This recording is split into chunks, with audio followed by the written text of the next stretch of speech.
Велоблок 4. Понеслась. 10 февраля. Завывает дикий ветер.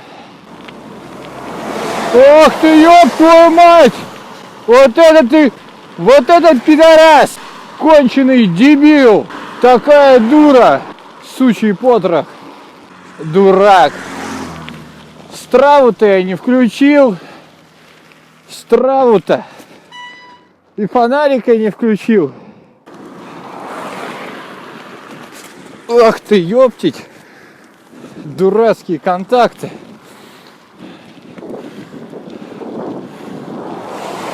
Да что ж ты будешь делать-то? Что ж тебе не встегнуться-то? Ах ты, дурень. О! Цепился. Ох, этот ублюдский ветер.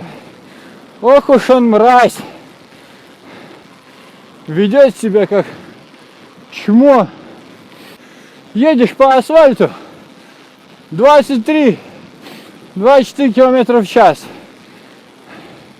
И запыхаешься. Чем с большим энтузиазмом выезжаешь, тем все больше оборачивается дерьмом. Мы просто мчимся, просто летим. Ша-ля-ля-ля-ля-ля-ля-ля. Я сейчас родной дом проезжать буду. Опа. Вон он. Дом-то родной. Ша-ля-ля-ля-ля-ля-ля-ля. О! Гатчина и Санкт-Петербург. Это вперед. Ша-ля-ля-ля-ля-ля-ля-ля-ля. Просто по уши в дерьме. Просто на какое-то говно похож. О, Гатчина, поворот. Что? Накат? Нет, нет, не слышал. Катался по асфальту. А такое впечатление, будто по говну. Ша-ля-ля-ля-ля-ля-ля-ля-ля. Аккуратно. Аккуратно. Да. Чуется, катание тут мое и закончится. Поедем мы домой. Так и думаю, сейчас как начнет проскальзывать. Да. Делать тут, по-моему, нечего.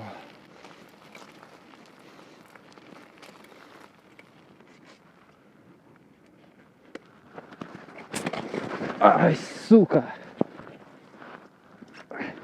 Вот нахера ты, падла, встегнулся? И поедем сейчас. Оп. Ёшкин кот. Вся обосранная. Вся загаженная. Вроде так лучше. Всем привет. Сегодня 10 февраля. Я нахожусь в парке Приорат, в который добрался с большим трудом. Но я думал, что получится во время катания что-то такое говорить по делу, по велосипеду. Но там дует такой сильный ветер, что, блин, я не уверен, что там что-либо будет слышно. Поехал я, значит, с утра сегодня на тренировочку. Ну, это просто намотать километраж, заехать в парк, покатать там фитнес там с пульсом, с правильным. И при остатке сил попробовать покатать кросс-кантри трассу в контактах. Но еще я недавно наткнулся на такую здоровскую штуку в приложении Strava, типа задачи. Вот. Зашел туда и нашел благодаря одному нашему местному велосипедисту, на которого я в Страве подписан. И, значит, у него была поставлена задача. Я посмотрел, что это за задача, и там условия таковы: надо за февраль намотать как можно больше километров. И если ты намотаешь там 4250 километров, дается какой-то виртуальный значок, ну и все в таком духе. И у меня в этом месяце уже что-то было накатано где-то 75 километров. Я такой думаю, а почему бы это не накрутить? Ну вот. И, конечно, вряд ли получится даже 500, наверное, намутить в месяц. Ну, хотя, если с такими темпами вылезать, то там, думаю, 500, может быть, накрутим. Ну, конечно, хотелось бы и побольше. Но так, по крайней мере, есть стимул. Вот. И поэтому сегодня, выехав из дома, я решил не ехать своим привычным маршрутом в Гатчину, своим 3-километровым путем, как бы зная немного, какие дороги находятся вокруг, я решил поехать в объезд. Этот объезд, в общем итоге, у меня вышел порядка там 17 километров. Ехал я по шоссе, ну просто чтобы намотать километраж, почему бы нет. Столкнулся с этим диким ветром, со страшной грязью, просто так уделать велосипед. Я выезжал, он был белый, там на нем не было грязи, это все асфальт, это все чертов асфальт, просто он не знает пощады. Сам я уделывался тоже не слабо. Ну здесь еще часть грязи, она просто отлетела. Ну, тем не менее, в общем, добрался до Гатчины, еле-еле через город, уже так силы меня покинули, я поехал в парк. Я думал, самое страшное позади. Осталось только здесь, на трассе поработать. Но нет, не тут-то было. В общем, в парке творится полный трэш. Ну, вот здесь нетронутая территория. Сейчас эта трасса, здесь фрагмент трассы, дроп в воронку. О, какая воронка прикольная, прям вот вообще прям воронка-воронка. Здесь мы тут не катались в это время. Это у нас трасса была осенью. Здесь вроде как снег, потому что здесь мало кто ходит. Хотя я здесь видел такие еле заметные велосипедные следы. Видимо, кто-то все-таки пытался здесь кататься. Может быть, и катался, почему пытался. А что творится в более цивилизованной части парка, это, я не знаю, как выразиться без матов. Значит, по привычке я там попытался заехать в горку у дворца, хотя я понимал, что, скорее всего, у меня это не получится. Заранее выстегнулся, и чтобы в случае чего уж, не падать там куда-нибудь. Когда мы в первый день учились вставать в контакты, сколько ты ни старайся, не получалось. А тут и не хочешь в них вцепляться, думаешь, так попробуешь заехать, а он, сука, взял, вцепился. И буквально там одно какое-то там движение, пару мгновений, бац, все, я уже там разложился на льду. Причем нога одна вцеплена, вот, не выцепилась. Я кое-как встал и стою. И как бы мы уже вроде бы начали в горку забираться. И как бы вверх мы точно уже не заедем. А вниз там вообще никакого клочка земли. А эти ботинки, это сказать, что они скользят, отлично, просто ничего не сказать, они просто нереально круто скользят. И там стоять-то просто было страшно. А нам нужно как-то с велосипедом было спуститься вниз.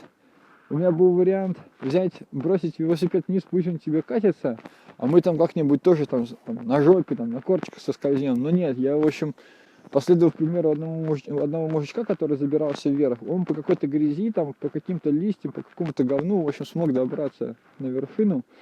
Вот, я последовал его примеру. Но, в этих ботинках просто нереально сделать какой-либо более-менее нормальный шаг. И было забавно. Я использовал велик и его тормоза как такую палочку-выручалочку. Я загонял велосипед чуть повыше, нажимал тормоз и сам тянулся, в общем, за ним. И таким образом кое-как добрался наверх, потому что это, было более рационально. Вот как мы будем спускаться обратно вниз, я не знаю, будем искать обходные пути.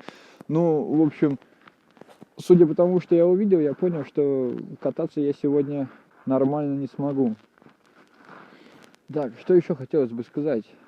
Да, в принципе, что такое межсезонье, такое сейчас кислое, нужно ждать, когда все это хрень опять растает, и в парке можно будет хоть что-то такое делать. Либо искать какие-то шоссейные дороги, кататься по асфальту, просто мотать километраж. Ну вот, конечно, выбираясь на такие эти хайвеи, где мимо тебя проносятся фуры здоровенные, это, конечно, небезопасно. Они вообще просто наглые. Не, и попадаются нормальные. Даже фура бывает, берет такая поворотничек, включает, бац, такая, объехала тебя. Но все-таки на велике, я думаю, там немножко не место, в общем, там лучше это уж где-то кататься в других местах. Благо, у нас есть работа, которая находится в 10 километрах от дома. Мне все-таки хоть что-то. Вот, да, меня тут еще такие мысли посещали буквально за несколько дней перед выходом на работу. Часто наши переписки ВКонтакте среди других товарищей велосипедистов по клубу, там постоянно мелькали предложения: народ, кто в Приорат поедет катать, я сегодня во столько-то поеду, я сегодня во столько-то поеду. Блин, а ты как в детстве, вот когда тебя зовут друзья там типа гулять, а ты такой типа, мол, не можешь, тебя родители не пускают, потому что там тебе какие-то дела по дому есть, или там у тебя уроки не сделаны, или там просто ты там наказан, еще что-то. А ты такой, черт возьми, блин, и у тебя такая безысходность, типа, хочется, ну, прям вот вообще никак. И вот да, с этой работой вот теперь такая ерунда и получается. Пока в учебном отпуске был, то, конечно, с этим было поспокойней, посвободней.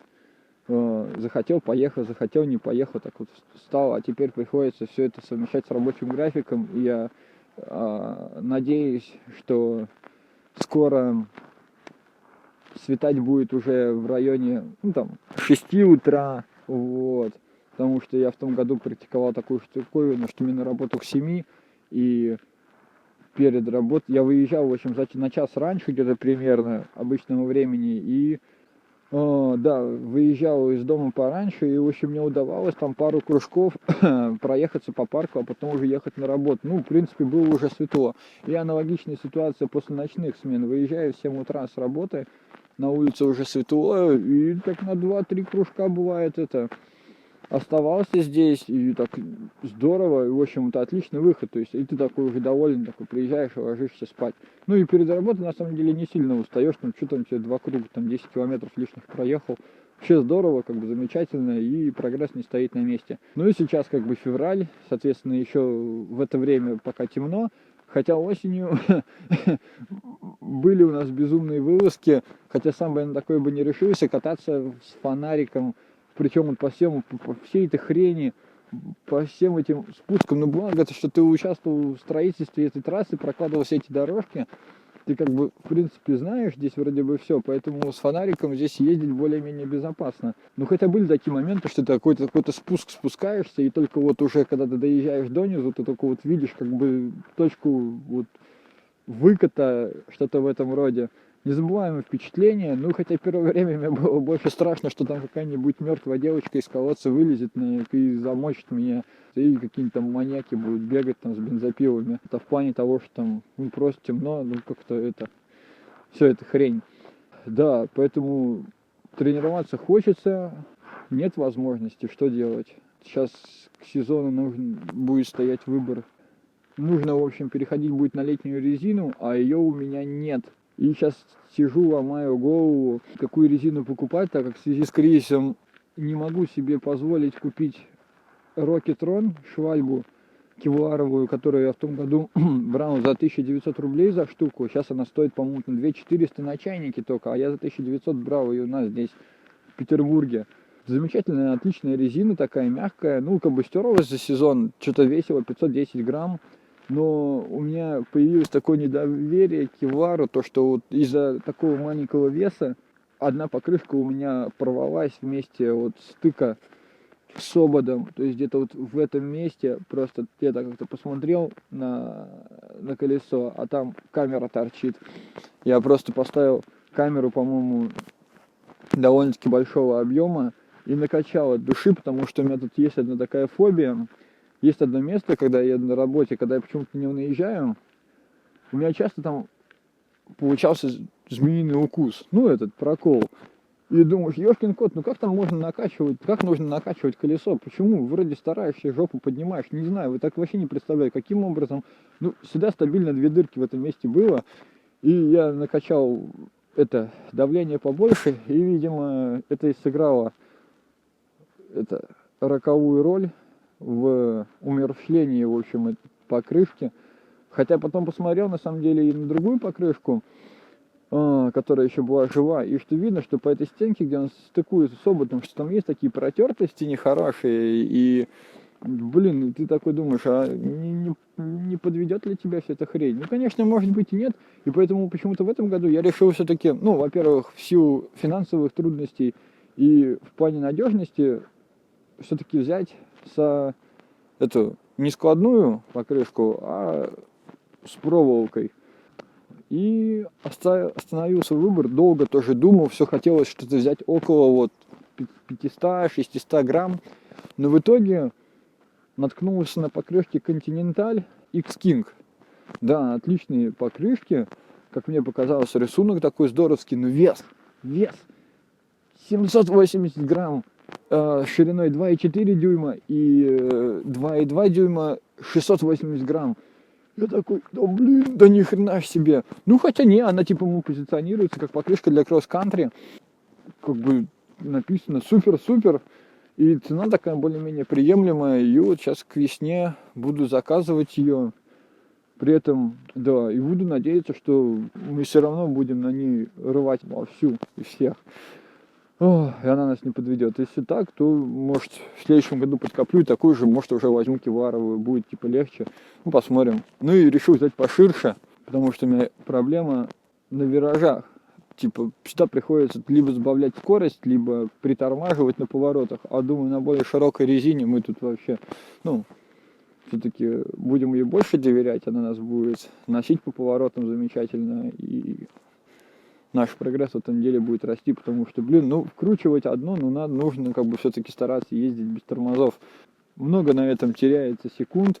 Вот реально, просто посмотреть, я как-то уже анализировал, ехав трассу, сколько я могу потерять, вот просто там вот притормаживая где-то. То есть зачем, спрашивается, растрачивать силы на разгонку, если ты все равно где-то затормозишь. Но это все вот уже, да, весной, когда снег сойдет. Пожалуй, на этом все вроде бы из апгрейдов к весне. Что мы тут еще хотим сделать? Нам звезды, трансмиссию надо будет менять. Но это как бы как-то понятно, это стандартная процедура из года в год. Есть желание убрать, может быть, третью звезду в целях экономии веса. И там, ну, я думаю, должно, в принципе, получиться. И попробовать, может, вторую звезду поставить не на 32 зуба, а там, например, 36 или 38. Потому что в следующем году есть желание перейти на трансмиссию 1.10. Ну или если буду не уверен, то хотя бы там типа 2.10. И было бы неплохо это прикинуть, с каким количеством зубов мне будет комфортнее, типа, не то, что комфортнее ездить, сколько вот мне нужно для того, чтобы ездить по парку. То есть я забиваю болт на то, что мне нужно будет ездить там типа по асфальту, там со скоростью 50-60 км в час, там с горочки еще куда-то, что-то в этом роде. Поэтому мы все-таки затачиваем велосипед исключительно под парковое катание. Вот. Поэтому, я думаю, вряд ли тут на нашем приорате нам нужна третья звезда. Я думаю, что там самая маленькая звездочка сзади сможет с лихвой компенсировать это. А так зато на весе сэкономим и всякие бревнышки лежачие не будем задеваться. Ну и выглядит это будет, соответственно, красиво. Ты, конечно, сейчас смотришь, что, блин, маркетологи-то знают свое дело. Смотришь на эти трансмиссии 1.11, еще что-то, конечно, круто там выглядит, конечно. Потрясающе. Ведешься на это. Не, ну а с другой стороны, прикиньте, одна звезда всего спереди. Это же, блин, по-моему, круто. Там экономия какая, типа, получится. Так что да, ну, наверное, до новых встреч. Всем пока.